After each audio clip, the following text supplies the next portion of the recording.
본문은 성막 건축에 대해 기록했습니다.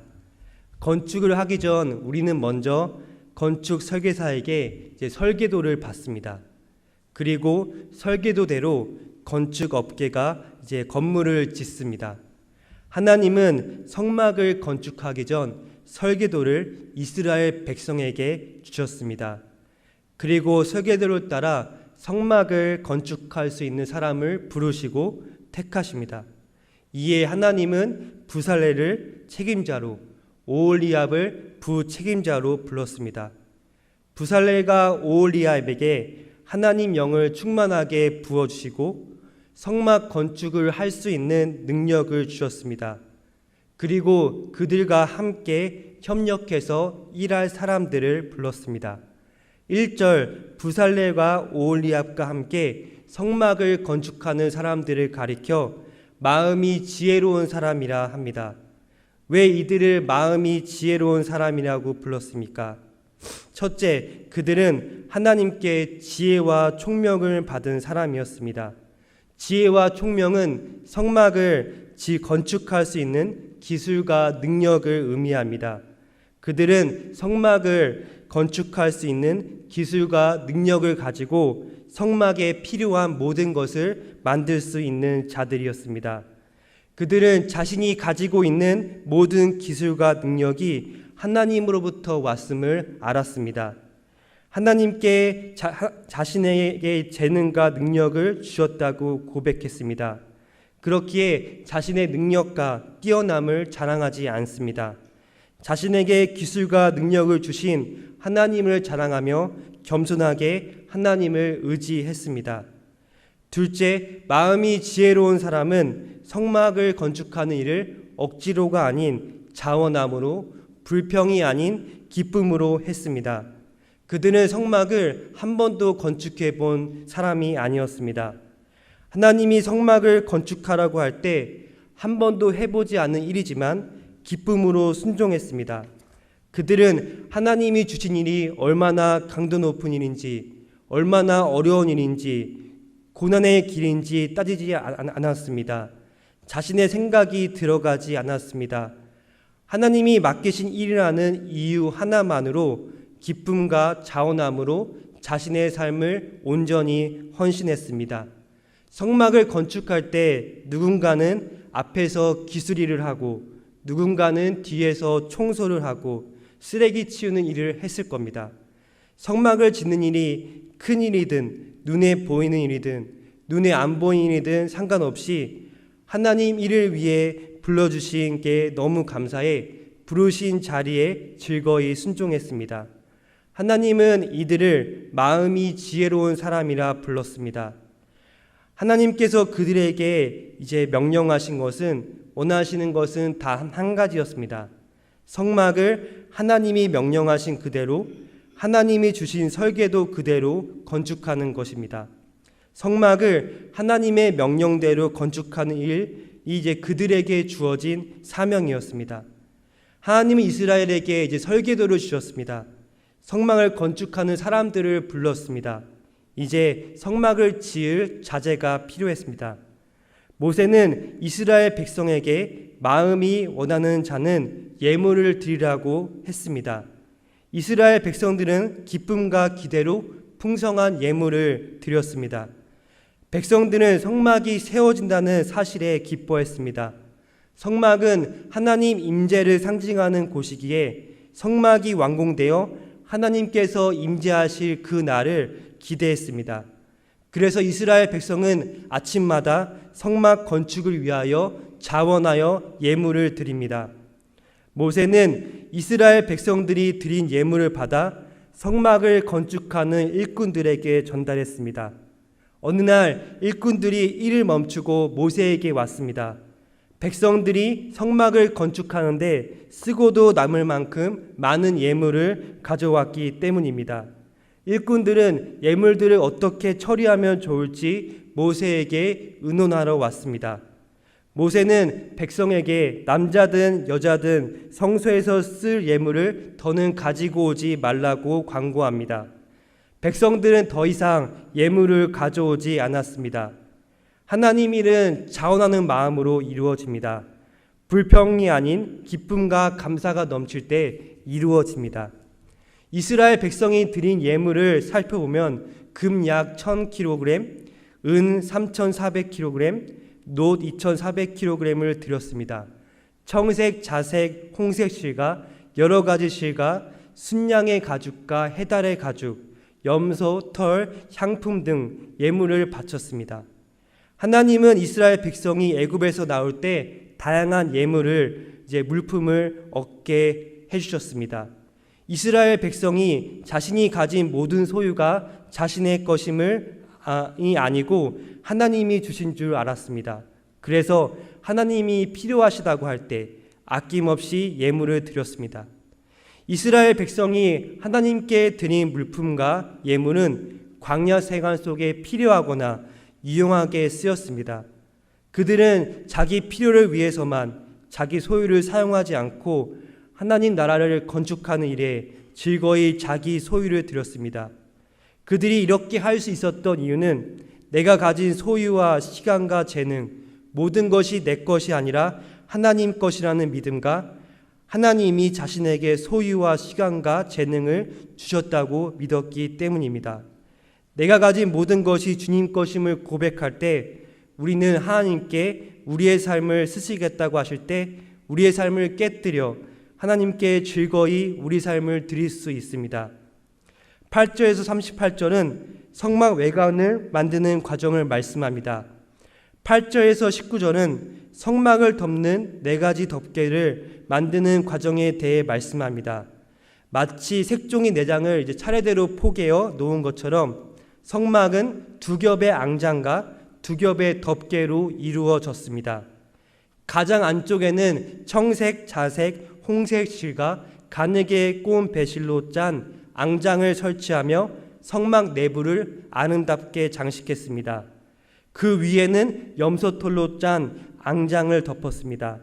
다시 그 위에 붉게 물들인 순양 가죽을 덮어 견고하게 하였고 마지막으로 해달 가죽을 씌워 비바람과 외부 환경으로부터 성막을 보호했습니다. 내부 앙장을 만드는 과정을 보면 내부 앙장은 한 폭으로 이어 만든 것이 아니라 여러 조각천을 연결하여 만들었습니다. 길이 28규빗, 너비 4규빗 조각천을 10개를 만듭니다. 10조각을 반씩 나눠 2개의 큰 천을 완성합니다. 그리고 2천을 하나로 연결하기 위해 각 천이 맞닿는 자리에 고리 50개를 만들고 그 고리들을 금 갈고리 50개로 2천을 연결했습니다. 이렇게 해서 너비 28규빗, 길이 40규빗의 내부 앙장이 완성되었습니다. 내부 앙장에 수놓은 그룹은 하나님 보좌를 호위하는 천사로 하나님 임재를 상징합니다. 그룹 무늬가 있는 앙장을 가장 안쪽에 둔 이유는 성막이 단순히 장막이 아니라 하나님 나라를 소망하고 거룩한 공간임을 보여주기 위함입니다. 제사장들은 성소에서 봉사할 때마다 화려한 색상과 그 가운데 장식한 그룹의 날개들을 보았습니다. 오늘날 성도들 또한 제사장들처럼 하나님을 섬기며 땅의 것에 시선을 두지 않고 위의 것을 바라봐야 합니다. 성령을 통해 내 안에 내주하신 예수님과 동행하며 장차 하나님 나라를 유업으로 받을 상속자로 소망 가운데 살아야 합니다. 외부 앙장은 내부 앙장 위에 포개어 성막을 덮는 역할을 하였고 염소털로 만들었습니다. 외부 앙장을 만드는 방법은 내부 앙장과 똑같았습니다. 11개 조각천을 반으로 나눠 5개 조각천을 연결한 천 하나, 6개 조각천을 연결한 천 하나, 2개의 큰 천을 만들고 금고리, 갈고리 50개로 2천을 하나로 연결시켰습니다. 그리고 외부 앙장은 내부 앙장보다 더 크게 만들어 내부 앙장을 완전히 덮을 수 있도록 했습니다. 19절 성막을 덮는 2가지 가죽 덮개를 설명합니다. 붉게 문드린 순양의 가죽으로 아래 덮개를 만들고 그 위를 해달의 가죽으로 덮었습니다.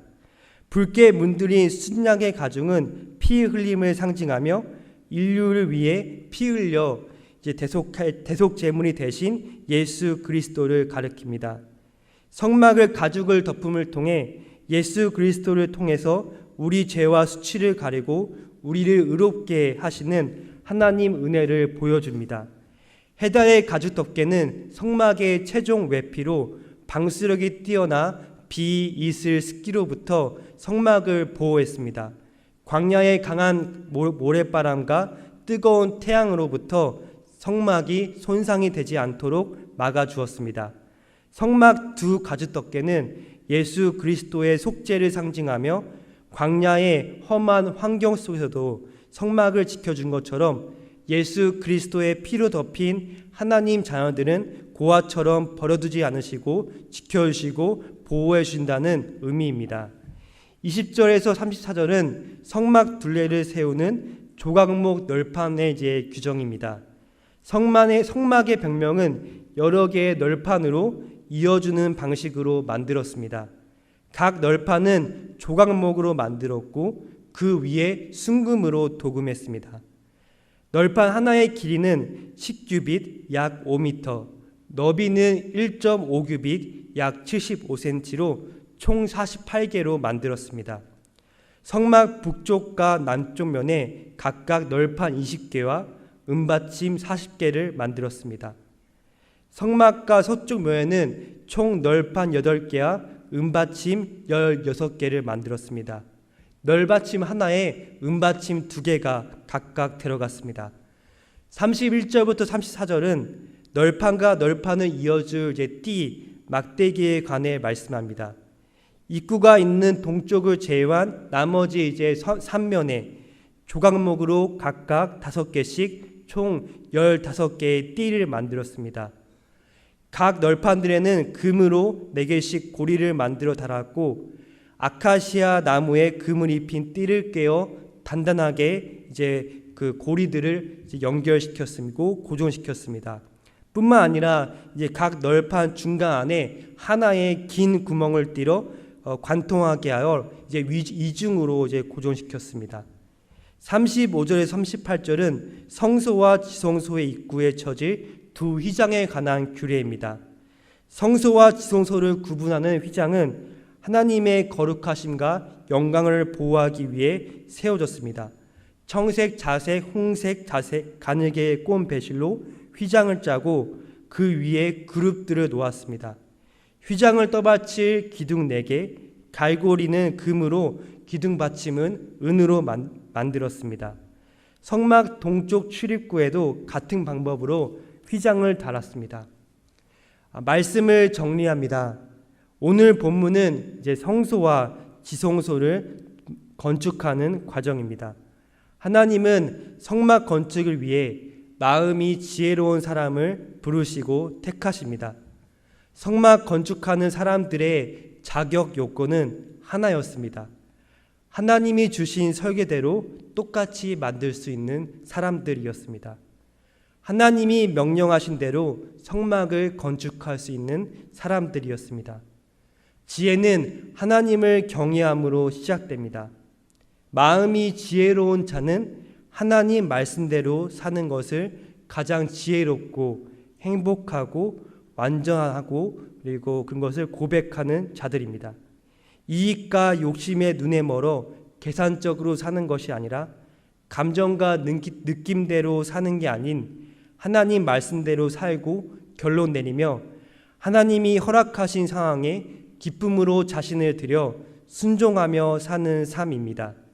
진리가 결론되는 삶입니다. 하나님은 우리를 성막을 건축하는 자로 불러주셨습니다. 가정에서, 일터에서, 관계에서, 개인의 삶 가운데 하나님 명령대로 살아 하나님 나라를 건축하는 자로 불러주셨습니다.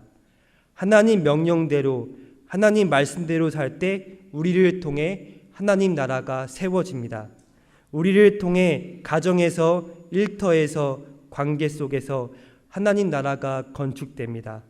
바라고 소망하옵기는 하나님 말씀대로 사는 길이 가장 거룩하고 완전하고 행복한 길이심을 믿으시며 하나님 말씀을 순종할 때 하나님 나라가 이루어짐을 믿으며 오늘 한 날 하나님 말씀대로 사는 마음이 지혜로운 사람 되시기를 주님의 이름으로 축원드립니다.